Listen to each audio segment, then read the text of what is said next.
T'arrive-t-il de croire que le marché te fait des fausses pistes? Dans cette vidéo d'aujourd'hui, on va essayer de parler de la bougie manipulatrice. Cette bougie-là qui peut semer les doutes dans ton analyse de trading. Aujourd'hui, on va comprendre comment cette bougie joue avec ton analyse.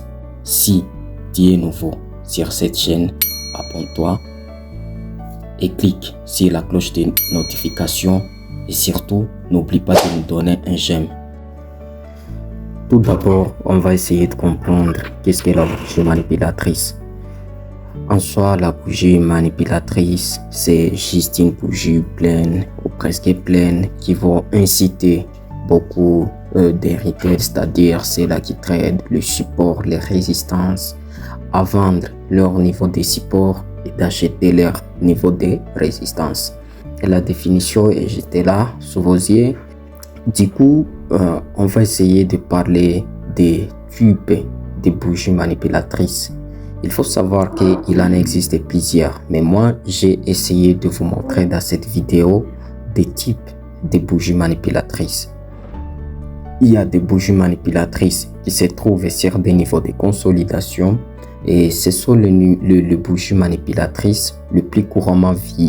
Donc, comme vous pouvez le voir sur les graphiques, on est sur les indices synthétiques et là on est dans les marchés. Volatilité 10, on voit que le marché nous fait une consolidation à gauche et on voit la grosse bougie là qui va casser la zone de consolidation. C'est ça en fait la bougie manipulatrice.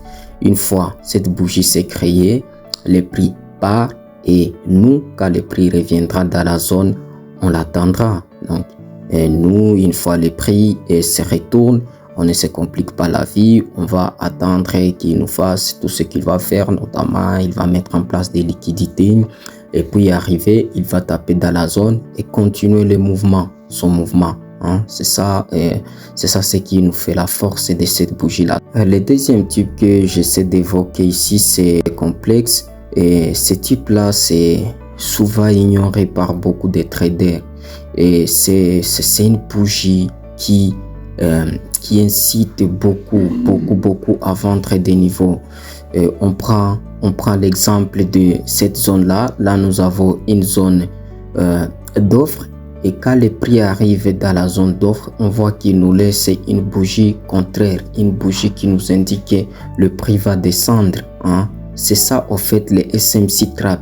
Beaucoup de SMC ils vont trader cette zone là comme l'order block et puis le marché arrivé là, il faut les indiquer qu'il va descendre réellement. Mais c'est juste une manipulation.